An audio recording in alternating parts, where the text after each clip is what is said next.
All right, we are officially live. Woohoo! We weren't really ready, but I hit go because why not? Perfect is the enemy of done. That's right. Are you creating a document right now? Do you want me to talk about something ahead of time and then we'll present that? What that is? Already created the document. I am now trying to copy the link. There we go. Okay, so what Alex is doing right now is sort of creating a participation document. Oh, I don't really like the angle of that video now that I look at it. Let me change it real quick. So give you a peek behind the curtain. And I'm going to be texting or adding to the Facebook page the URL for this Google Slides presentation. Hello, all. Too much under desk. I'm self-conscious about my jeans. I think the audio should be figured out. I spent a lot of time yesterday sorting out the audio levels for the live version. So if they're not at all perfect, I want to know in case anyone's listening to this. Doesn't seem like anyone's in yet. How's that? Yeah, you're right about. We're trying to multitask here by both hosting a podcast and listening to people, reading their comments, and then also posting. So it's a lot of juggling, and I just talked to Alex about this off mic, as they say in the biz, about how when you're not listening to someone, if the two of us are having a conversation, I'm talking to Alex, and right now I'm talking to the audience, but if I'm talking to Alex and he's not engaged, it seems super obvious to me when I'm listening back to this. What? Right. If you're just not listening. So then when we're trying to avoid that, I checked the sound just there and it sounds good. I can hear it in there. Sounds good. So you are a little bit loud in my headphones. Can I dial down my headphone? How's that? Do you want me to be less loud? No, I'm sure you're fine. It was just a little bit loud in my head. That sounds great. Oh, good. Perfect. I like it a little loud. I was also surprised that we had such sound issues with Facebook.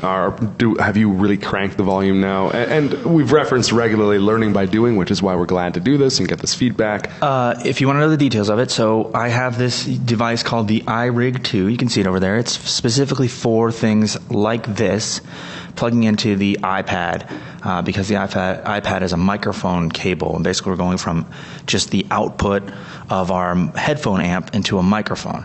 And what was happening there was the input that I thought would make the most sense would be the microphone input, but it's not. It actually, I get the best results with the instrument input. Maybe it's the fact that we're amplifying it already, so it comes out of our recording device, goes into a headphone amp, and that's how we're hearing in our own headphones. That's how I was able to turn you separately down from me. But so I'm taking that output, which is already amplified. So perhaps something about amplifying that output already didn't. Okay, so did you see what Blake gave you some feedback? He says you need permission to join that presentation. Okay, thank you, Blake. Let's see here. So the whole point of that document, if I can fill some air on that one, was what we're trying to do eventually is get to the point where we could have participation. And when I say we, I mean the royal we. I mean the idea Foundry proper. We are trying to get to the point where we could be masters of exactly this, and this is sort of our first or early beta iterations of this, where we can have a live video, let's say a presentation, let's say TEDx style or something like that, or the mayor is speaking, and we're online doing town hall kind of participations where people are writing in questions or asking questions or saying simple things like the volume is too low, and people are able to participate. So you can make the size of the audience infinite, theoretically, where people from all over the place. And then the idea Foundry would be the hub of this knowledge and all of these presentations that we eventually have. So we're sort of trying that out now. So if anyone goes on the Google Slides link, it looks like Alex just changed the permissions, and you should be able to get in there. Let us know if you have any more problems with that. But that can be a place where you can sort of have the side chat or let us know what you're thinking or asking or whatever anyone wants to know. And we're all, we're out in front of our skis these days, really leaning forward in everything we're doing. So we just had the idea to do this shared Google slide presentation. So clearly we haven't worked out all the kinks yet, but I can see that the presentation has been shared, and when people click on that link, I see the opportunity to ask questions, but not to see the slides. So I'm curious if anyone has clicked on that. For example, Dylan, can you tell me? It still said I need permission, by the way. And what I did is I did change.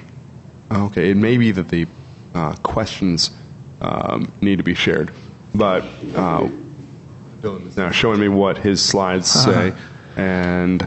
Yeah, if people are tuning into this and expecting the world's most polished thing, that's not what it was. This is a peek behind the scenes, and at the moment, it is a peek behind the scenes of us creating this. It's an inception. You get to see us creating the behind the scenes document of it.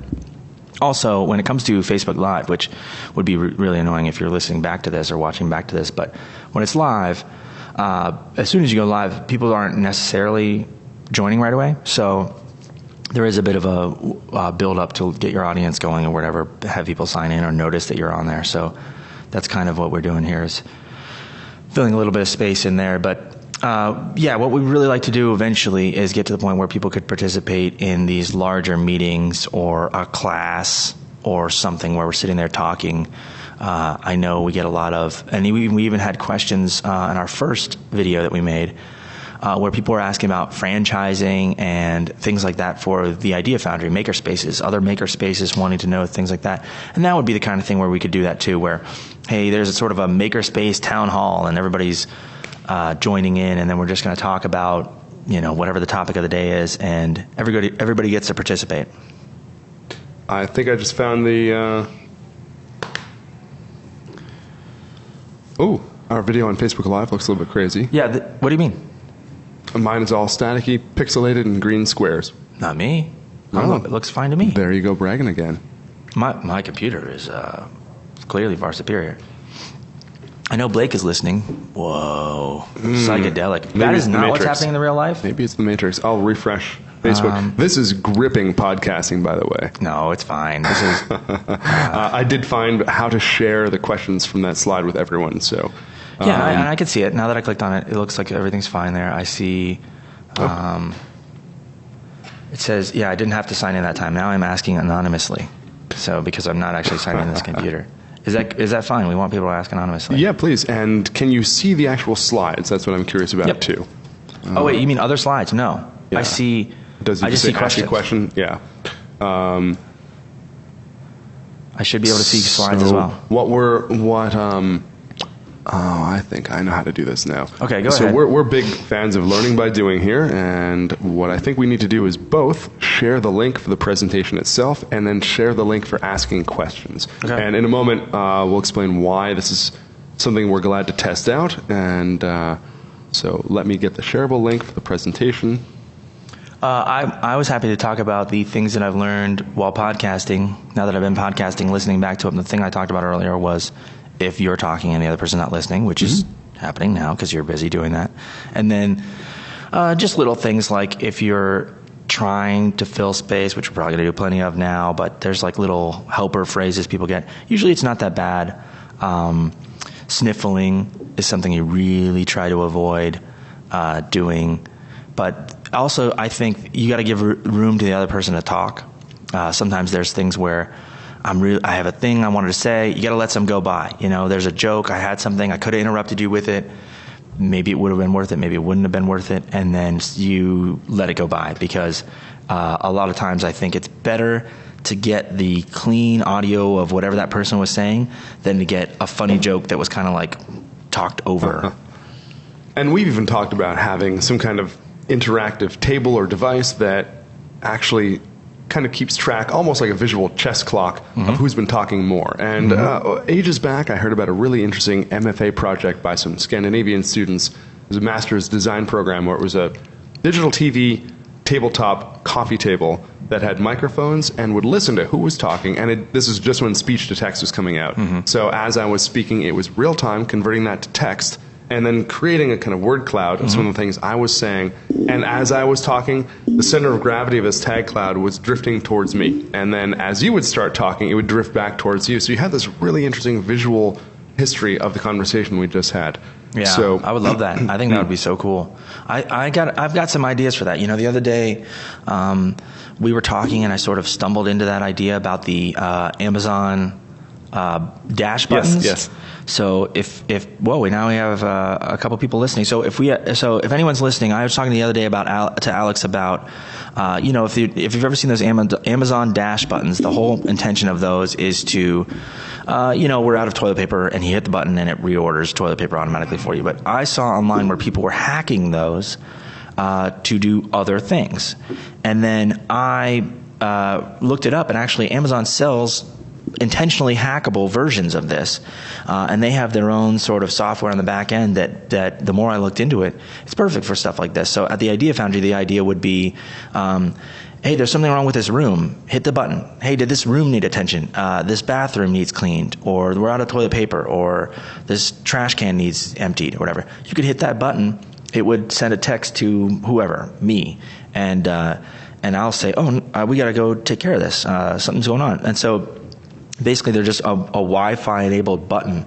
And then the more I looked into it, the more I started seeing these projects that people had done online. I'm thinking there's some pretty interesting stuff. One of the ones I want to do is at the ping pong table, I want to have, which Levi described as Tinder for ping pong. But if you go to the ping pong table right now and no one's playing, you could hit this button and said, do you want to play a game? And then do you want to play a game? It would go online to, let's say, a closed Facebook group of people who are willing to play. You don't want to constantly be annoying people who are members of the regular members group or something like that. But, if you join specifically this list of people who are willing to receive these ping pong invites, and then they hit the button and you could say, someone's looking for a game. We could go down there and play. I wouldn't mind playing a game. But see, otherwise you're just ships in the night, where I'll go down there and nobody's there. Yep. So I go upstairs and then you go down there and check, nobody's there, and we missed each other. So I dig it. That was something I was thinking would be fun. But you could literally do with this button, there are 3 press versions. There's a single press, a double click, and a long click.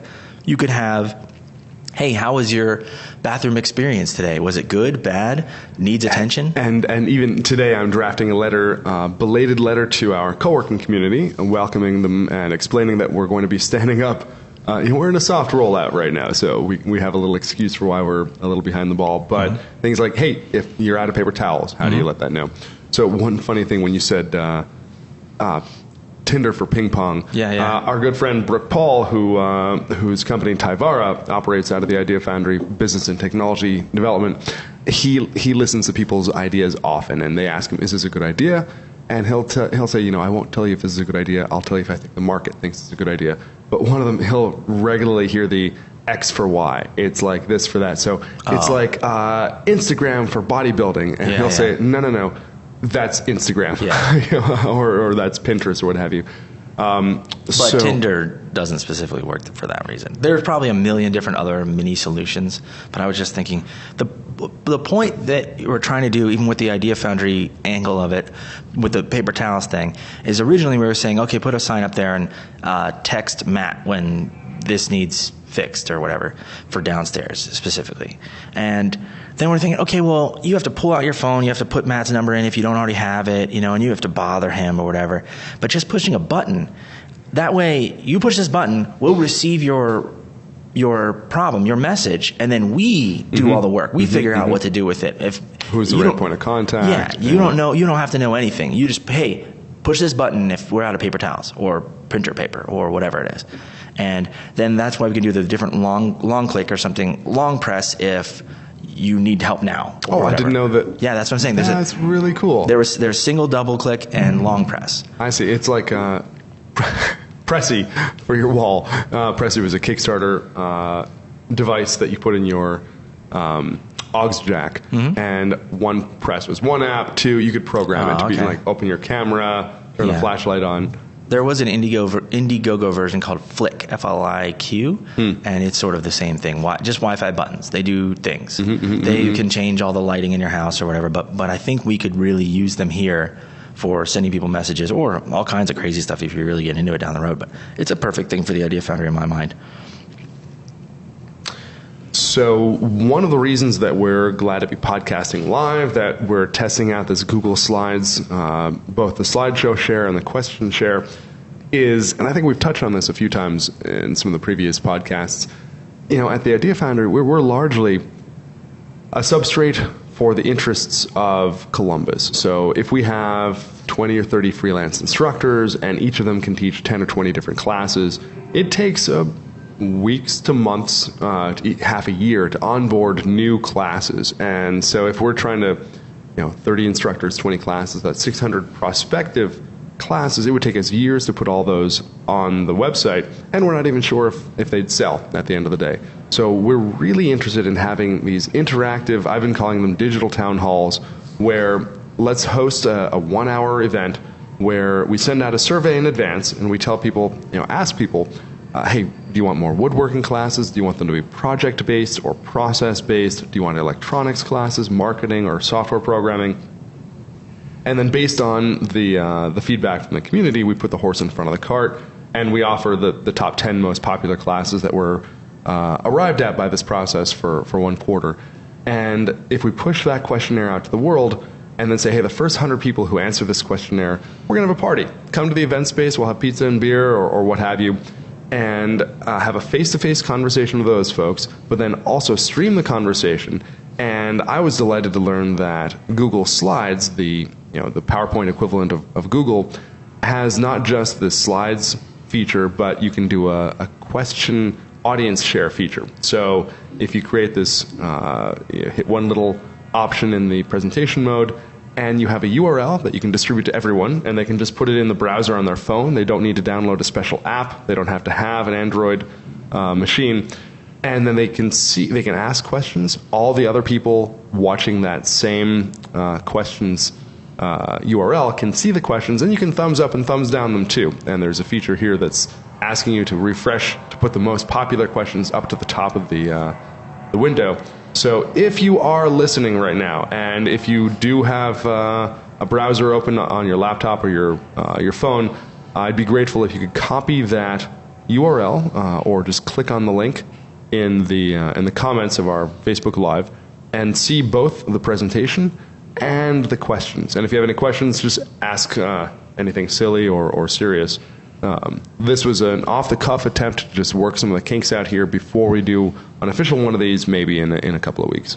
What about later on? Will this be like, I'm thinking, because based on our last video, yeah, people were watching it live, but many more people were watching it later. What about later? Will this still be available? Could we ask questions? I guess you could always ask questions in the Facebook comments and say, yeah. Because that's the thing too, is you do have the live Q&A link, but we could also do it on Facebook. People are asking questions in the comments there, and then that would exist longer in time. And I also know if you go back and watch this video, if you just have the video playing, and right now we're 18 minutes into it, if you just type in a comment, it says the time and then the comment. So if you're saying, oh, at that moment, good idea, Dylan, it'll say 18:30 or whatever, and it will say exactly the time when you started it. So that's an interesting thing too. So that this will exist, not forever, but this will exist longer. So we could always take future conversation in here, don't you think? Yeah, and we can also test too. And now that you're talking about it, I'm curious if I close the Google Slide presentation, and will the questions link still exist? So I might test that in a moment or two. I thought it did. I thought we tested that before, and it did. So I can resurrect the URL and quote unquote continue the presentation, but I don't know if it allows people to ask questions when the presentation isn't open. Hell with it. Let me try that right now. I'm actually going to shut my shiz down here and. I was thinking before Blake just said no one has said good idea, Dylan. I was thinking Blake's participating so much, we should just get Blake in here. Now I feel like 2 reasons why we shouldn't get Blake in here. Number 1, he's kind of mean. Number 2, if we got him in here, who would watch? It would we have a viewership of 3, and it's the 3 of us in here. It's us 3 and Blake. Do me a favor. Do click on that the Google Slides question and ask a question. Is it still live? Oh. If you go to the, Blake is laughing. He says he's a troll. Yes, it looks like it.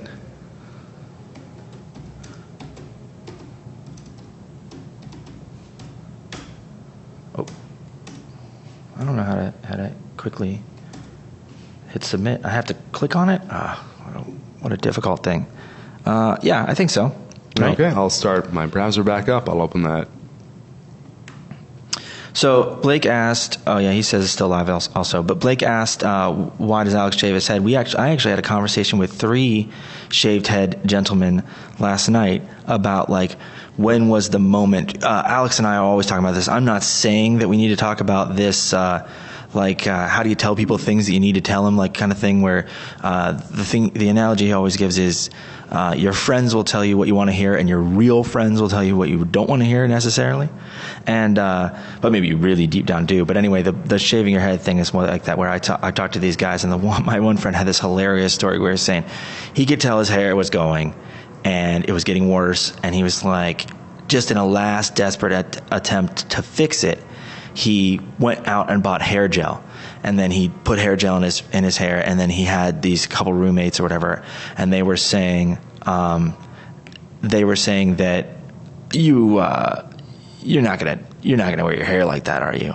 And he was like, well, what do you mean? I thought I could, like, make it look good or whatever. He's like, it's just time to give up, and just like have the tough conversation with you, like, that is not how things should go. Blake Compton is, I know he's listening here, but people have given him the business about not having a beard. But the man looks good with a beard. Blake looks great with a beard. He looks great with a beard. He's got a set of whiskers. So I know that he's getting this message directly to his brain. Did you see John Knoll say you can't click on that link from a phone? Google and iPhone famously don't play together. Oh, really? I don't know if he has an iPhone. Let's ask John Knoll, was that in Firefox, in Chrome, in Explorer, in Safari? Wow, jeez. I don't know. This is why we're ask a a question, living John. You'll laboratory get a here. million more questions. Hey, John, what kind of phone and what browser? This is why I'm such a fan of learning by doing, testing, kicking the tires. Many times I've been to conferences where they're almost a given that there's going to be AV problems in the beginning, especially if you're trying to stream video on OS. But it's funny, yes, the reason to answer Blake, my soldiers were retreating as well, and I was losing that battle, and finally encouraged by some friends to shave my head. And it's funny when you're just hanging on to just a little Caesar's, laurels. I felt much better after I started shaving my head. I think that's the general experience, is that most people are like, what was I doing? Yeah. Should have just You gone. weren't fooling anyone. But I feel like the real worry, right, is that you wouldn't look good with, like, I feel like there definitely are people, right, that don't look good with a shaved head. It's funny. There are some people, especially muscular folks, will have a kind of odd knot in the back of their head that I'm grateful I didn't have when I shaved or it. you could always have like scars or something like that. But scars make you cool. Yeah, that's true. Chicks dig scars. But then there's if you're real fat, you got the hot dog roll in the back, That's like right. Uncle Phil from New Fresh Prince of Bel-Air. But anyway, like if he just like leans back a little bit, you get that little bit of roll on your neck. So I think that's the real worry, right? Because otherwise, it seems like 9 out of 10 people are like, I was an idiot. I was hanging on to hair for years. And it's funny, my mom was even sweet. I think I started shaving my head around 27, 28. And she said, the good thing about you shaving your head, and I'm looking at my mom like, you're going to look like that forever now. But did you know that before our podcast, Dylan, I brush my teeth? Oh. I do. What? Because we're sharing a close and intimate space. We're across a very short table. And even when I used to wrestle in high school and did grappling and taekwondo, shower, brush your teeth, and kind of clean your fingernails. That is courteous. Almost like you're going on a date. To wrestling. Yes, yes. It's intimate than most dates I'm aware of. True that. Yeah, that's a good advice. We are sitting far enough away that I don't think that's a problem right now. What are you saying? I need to brush my teeth? No. It's another of those, how we've talked about. If you don't have good friends, then try to develop that floating eye that hovers right in front of you and it's always staring at you. That gives you some feedback. Yeah, Levi said that. He wants you to brush your teeth. I did actually worry about that slightly because we just ate. There was like free food out there, and I was like, I'm going right into this podcast. Choked down a pound of spinach artichoke. I'm far enough over here. You can't see if I have things in my teeth. There's no way. That camera's too far away. I just don't believe it. I don't see anything in Dylan's teeth. This is riveting podcasting. close. We had, what else did we think we would talk about? You had mentioned it earlier. Oh, if we don't have anything to talk about, oh, that was right. You even brought them. So recently, I got Alex into the ketogenic diet. We actually have 2 people listening I know that are aware of this, where Levi was into it, and then John Knoll knows plenty about it. But the ketogenic diet, in a nutshell, is high fat, low carbs. It basically the reason why we think this is relevant is sometimes entrepreneurs are into this kind of stuff, sort of biohacking or hacking your body in a way that Blake says he's starting on Monday, so he was the other person that I thought might not be into it. But anyway, generally people will lose fat. So what it does is your body takes carbohydrates and uses that as energy. But if you eat enough fat, a larger amount of fat and almost no carbohydrates, then it starts getting your body to use fat as energy. And the theory is that eventually your body will burn your fat stores and you will lose fat or not put it on. And if you're talking about just performance, a lot of people are into the ketogenic diet specifically for performance. We're talking about high-level athletes and stuff. And the reason that makes sense for them is fat itself. There are 3 macronutrients. It's fat, carbohydrates, and protein. And of those 3, fat has the highest calories per gram. So it's the most caloric dense of the 3. So if you just go with a higher fat diet, in theory, for the amount of food you're eating, you're getting more energy out of it. So that's why a lot of people, high performing people, will go crazy with all the fats and stuff. There's also other side benefits, like your brain runs better on fat. And so a lot of people will say that, hey, my brain's working better, I'm thinking better, or whatever. So Alex has been doing it for 3 weeks now. Is About that a right? month, yeah. Oh, a month. So that's a good amount of time to check in. So how's it been going for you? Yeah, so back to why this conversation is relevant, and learning by doing, being empirical. A couple weeks ago, I was at a panel on innovation at Purdue University, and they had an amazing keynote speaker who was talking about how if you boil down successful entrepreneurs, they're essentially scientists. They have a theory, a hypothesis, they test it, they evaluate the data, and they're able to pivot to address whatever changes they need. So equally, I've been known as the person who will eat week-old yogurt that's been sitting on my desk. I remember Casey almost retching when she saw me do that. I'll eat food off the floor. This is our continuing theme. Last week we talked about your diet. Well, the point is, I thought, I think a lot of people have an insufficient tolerance for discomfort. Dad was refugeed twice, so I grew up in a household where if you didn't work as hard as you could every day of your life, not only were you lazy, you were a morally bad person. And so that means, you don't freak out if someone doesn't have your flavor of coffee at Starbucks or what have you. And so I consider myself something of a stoic. And food doesn't really matter. Your body's a biochemical reactor. You put fuel into it, it'll do what it's been doing for millions of years, which is exist. Now, however, for 43 years, I have always had a stuffed up nose. I've had sinus issues, and I've been going to a CPAP doctor. I have apnea. I take Flonase. 4 days into no carbs, no sugar, I had a perfectly clear nose. I could breathe. I was sleeping better, and I thought, this is a fluke. And the next day, also perfectly clear. And the day after that, perfectly clear. Finally, I stopped taking my Flonase that day just to see, to kind of push it a bit further. 4 weeks in, I haven't been this able to breathe since I was a kid. And I've always thought, bulldogs don't know that they can't breathe well. They're happy little guys. Teresa has Agnes, and Agnes is a happy little girl bulldog that snorts and shorts. But so I figured, as long as I never know what it's like. But point is, empirically, having done this little test, I'm sold. And that's such a funny side effect. Specifically talking about sinuses. or maybe you think it's allergies? It's allergy related? Food allergy. I don't know if it's a gluten allergy, and I guess I'm one of those people now. Just don't. We'll gloss right over it. We won't talk about it.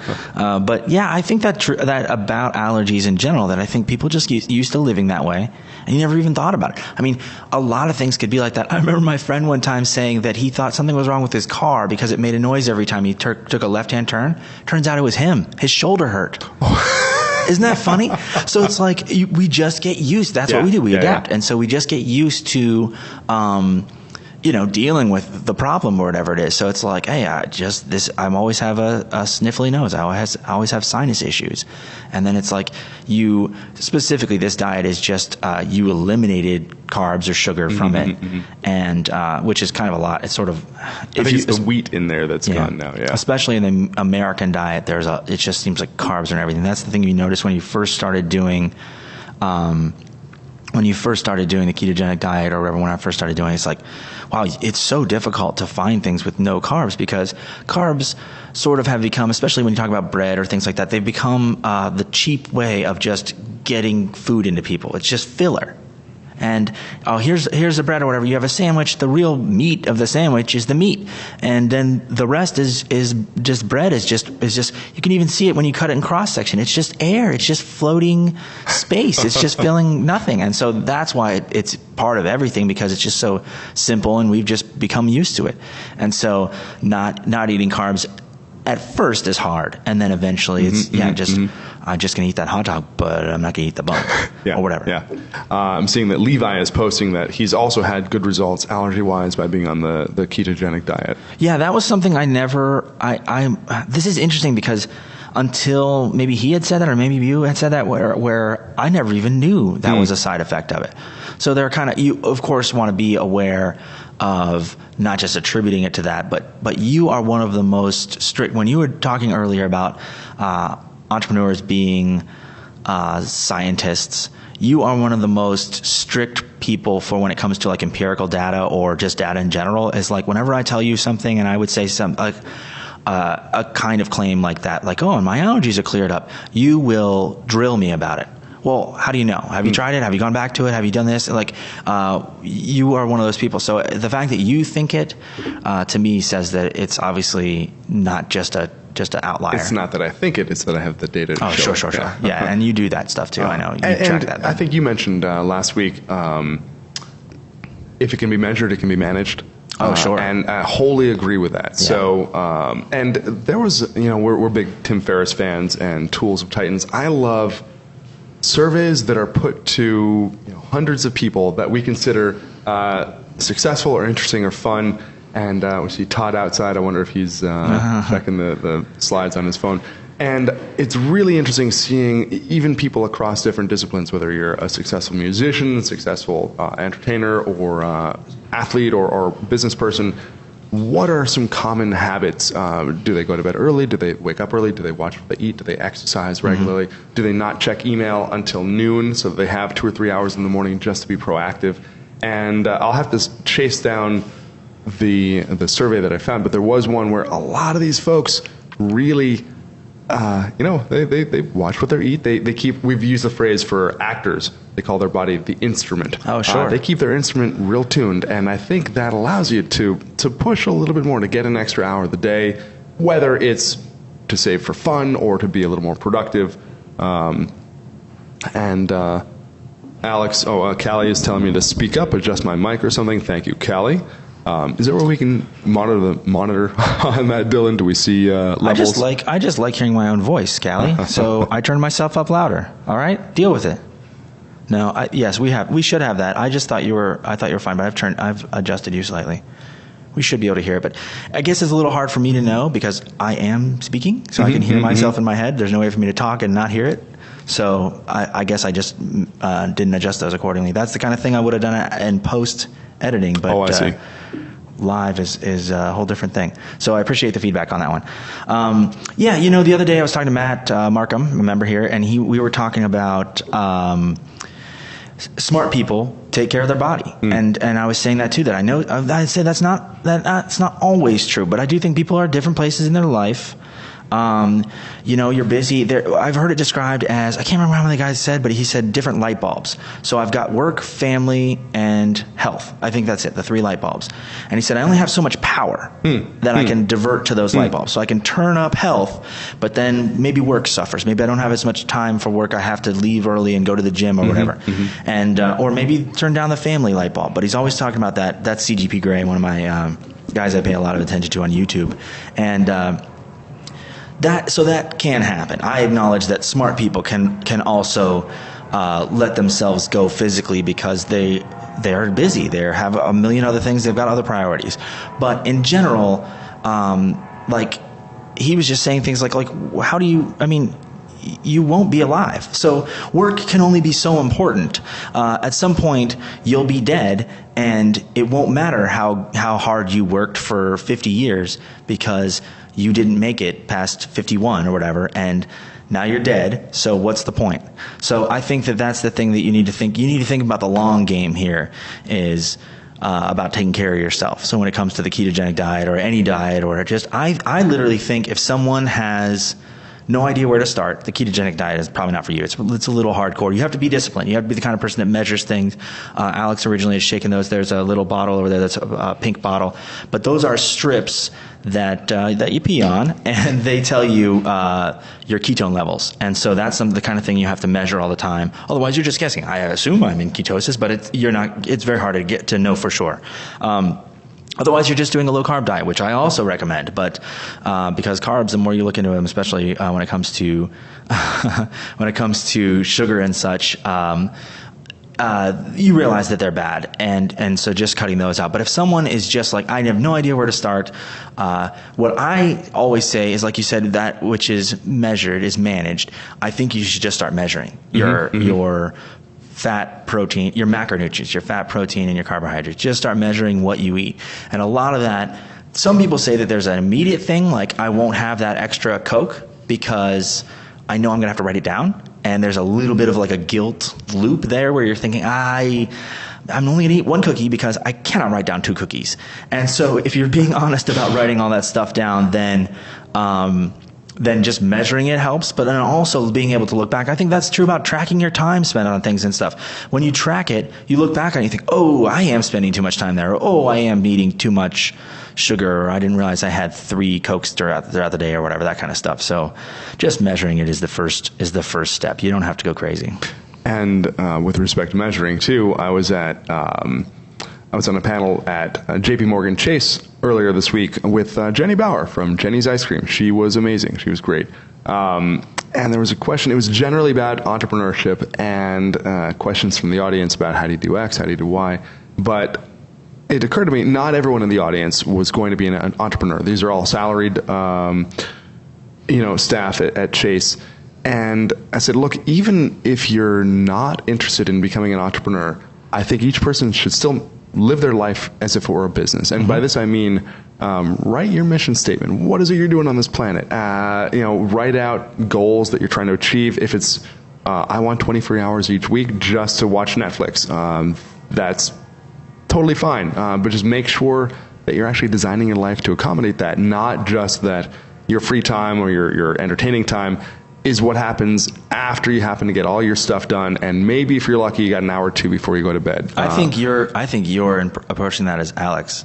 I think that a lot of people are doing that to avoid the thing they should be doing. I don't think most people have finished their work and they're like, now I'm all done for the day. It's time for me to watch some Netflix. I think they've got a million things they're putting off, and they're just avoiding it. They're watching it. But anyway, what you're saying in general is do things intentionally. Yeah. Even if, I'll put it this way. The amount of effort that I've put into managing my professional self and the idea Foundry and this and that, and the tools I've used to become efficient, to time track, to task track, to network, to organize, it occurred to me that if I spend a tiny fraction of that effort to have fun, I'd have a lot of fun. And so a lot of these skills can be transferred. It sounds strange to say, okay, one of my tasks this week is to have 8 hours of fun. But unless you manage your life around that and make sure that that's going to happen, it's easy in the same way that it's easy to eat another cookie or do what have you. It's easy to, next week I'll do it, and next week.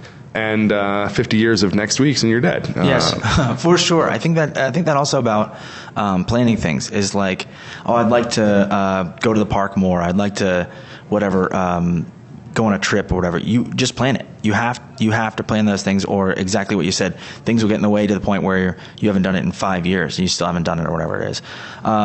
Blake is saying something funny that I do sort of want to acknowledge. He says if you're miserable every day, taking care of yourself for the long game doesn't matter. And I feel like I can't argue with that logic, but I don't think, I guess I can ask Alex, do you feel miserable? This is, no, I don't, but I think I get where Blake is coming from. And I did actually change how I personally lived maybe a couple years back, because I have always kind of played a long game. And that is, looking out 10 years, 20 years. Oh, well, okay, I'll get this degree because it'll give me more opportunities. And then at the day job, well, I'll tinker with a side business because maybe when I retire 20 or 30 years from now, I can do that. And I think he's right that if you're always looking for that, you'll miss life. Life is passing you by. So, and we've talked a few times about different horizons. How do you measure what's going on now with respect to today, next week, next quarter, next year? Yeah. So you may have to overlay multiple horizons and make sure that you're having fun today, but you're not bankrupting your future. You're doing it in a sustainably responsible manner. And Blake says, yes, I wasn't challenging what you two were doing. I'm more challenging Dylan's statement about focusing on the long game. I'm not, it's not like I thought it was necessarily a challenge in that regard. He tossed a gauntlet. I think this is exactly important, is that we can sit here and agree with each other all day long, but it's not, no one wants to listen to that. So I think we should listen to the other, another perspective or something that I maybe forgot to pay attention to. But I think this is the constant discussion on people who are healthy all the time. You'll always see this all the time, where it's like people who are defending their sedentary lifestyle, where they'll say, "Oh yeah, you can run every day of your life, but you'll be miserable, and I'll be enjoying life, and then we're both going to die in the hospital anyway." So I mean, you'll hear those things. I don't agree with that. I haven't thought about it a ton to be able to have a great argument against it, but that is not for me. I'm thinking of life as a long race. It's not a series of short races. It is hopefully one that ends for me 80 plus, and I want to make it there. I don't want to just barely make it across the finish line. I want to have finished successfully. I want, if we're thinking about it as a race, I want to have made it on time. I want to have made it according to the pace I set at the beginning. I want to have thought about it, rather than just like, I barely made it through this whole thing. I want to think about it that way. A couple of years ago, when I started paying attention to this, when I started paying attention to how I eat and working out and stuff, it's the fact that I guess there's a little bit of like heart disease. Most people die of heart disease. I think most Americans do. Statistically, I guess you can look at different ways about that, but I think most Americans do. My dad had heart surgery. His dad died of a heart attack. And so things like that, for me specifically, I just want to avoid that. I don't want to die of heart disease. So I'll do things to take care of my heart specifically, whatever it is, hopefully 30 years before it's a problem or whatever. So that's my specific thing. That's why I'm thinking of it as the long game, but it's mostly because I don't just want to die one day. And I think we can agree that everyone has, vastly different goals. I'm just suggesting, regardless of what your goals are, pick some and Yes. And then live to satisfy those goals. But I know Blake does a great job of cutting loose every week, every Wednesday. He and his buddies play Killer Queen, really great interactive video game. So I'm glad for a guy who is also a workaholic, Blake Compton, that he takes some time to cut loose. Yeah, and he sure does. I went and did that this Wednesday with him, and someone asked what the topic was. It just shifted dramatically from the ketogenic diet and specifically health to now we're talking about Killer Queen for the moment. But we were talking about Blake playing this game. It's crazy. It's a 5 versus 5, 10-person arcade game at once. The graphics sort of look like old school Nintendo, even though it's a modern game. And they play it over at Arcade Super Awesome. It's a pretty rare game. If you look it up, there's only like 1 or 2 per state. If you look around, and mostly in the more popular area, I think Chicago has a couple, but like only big cities really have it. Columbus has one. People were driving up from Cincinnati to play this game, so he takes it pretty seriously. They got a whole bunch of guys over there. Blake got super excited when we mentioned Killer Queen, but yeah, he's the king of this little club over there too. When you were over there, he's the Killer King. He's the Killer King of Killer Queen. But a couple of us went over there and played, and I never done it before, and it was great. I had a great time doing it.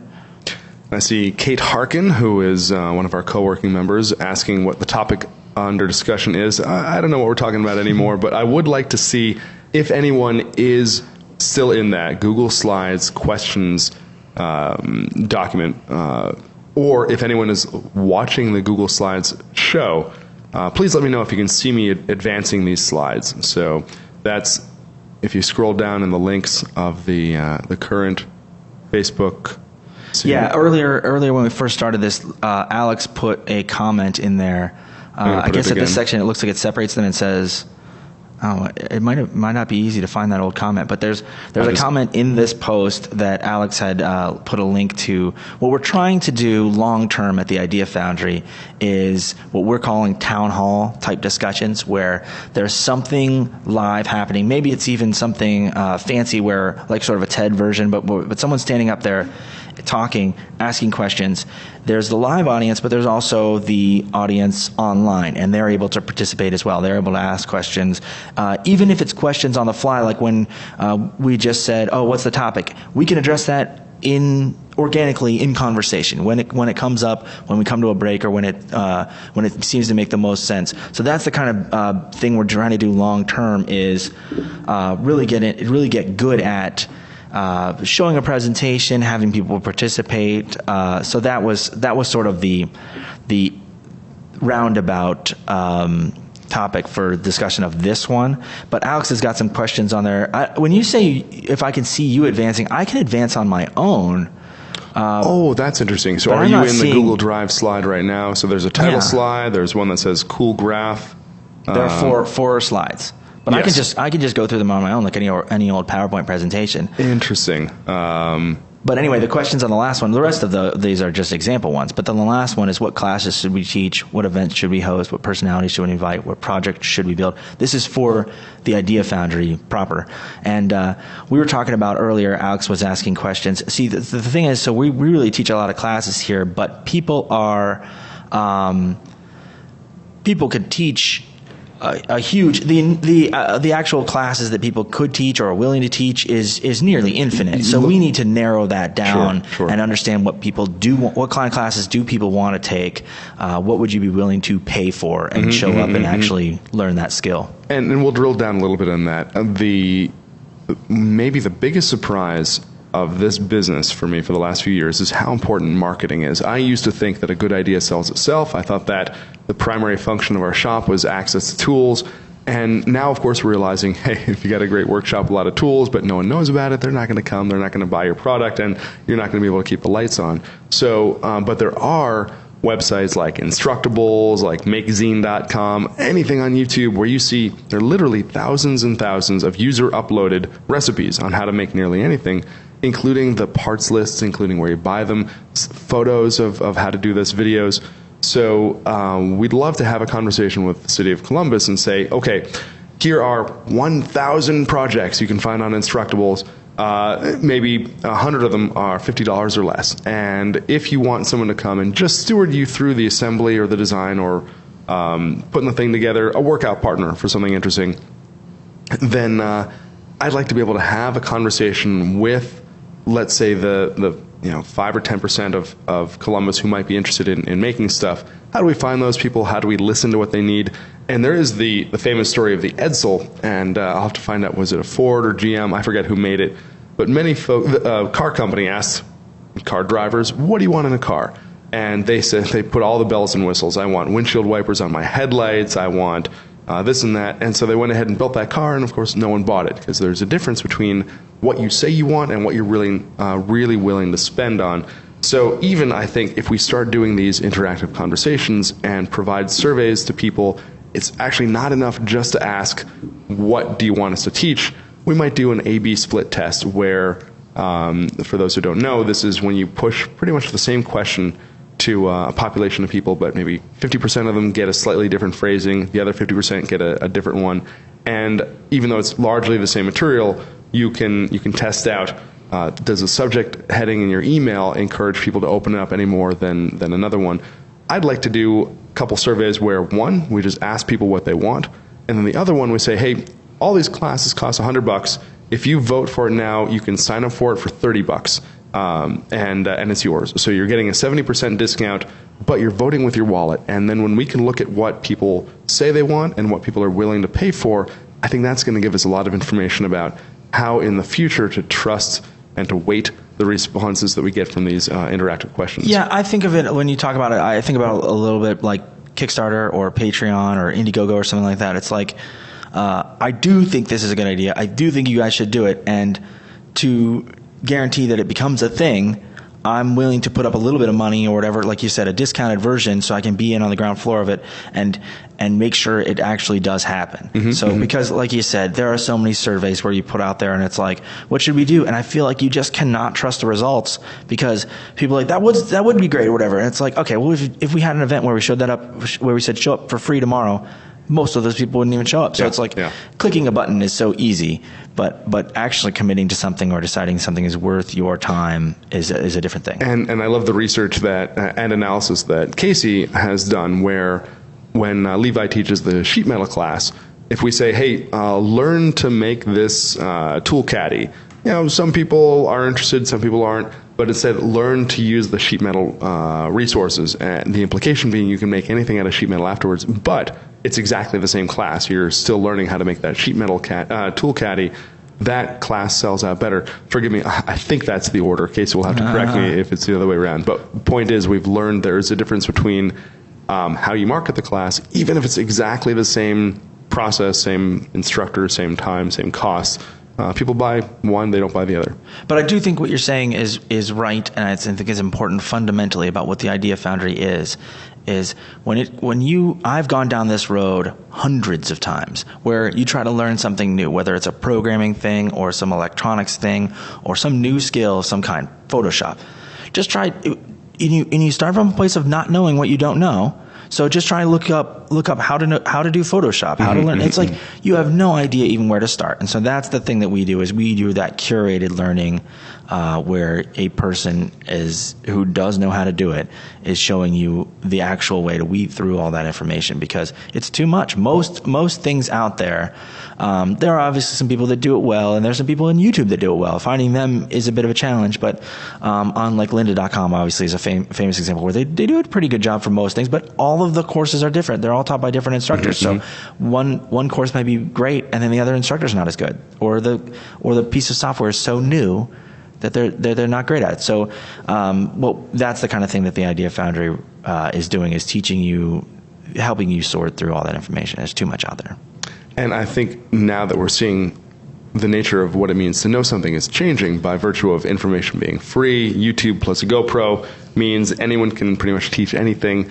There is a vast amount of stuff to sift through and to curate, and I think that's the difference between knowledge and experience. So if it's a given that the knowledge is out there, there's still a value in someone who's done it before and has that experience. Great. Well, this was fun. I'm grateful for everyone who participated in the Google Slides audience share and posting questions on the Facebook Live. I think I learned a lot about this, and we'll have a more formal and probably more relevant, more important, more useful digital town hall shortly. Maybe we'll start by asking people, hey, what parties should we have? What movies should we watch? What happy hours should we go to? And make it fun. Yeah.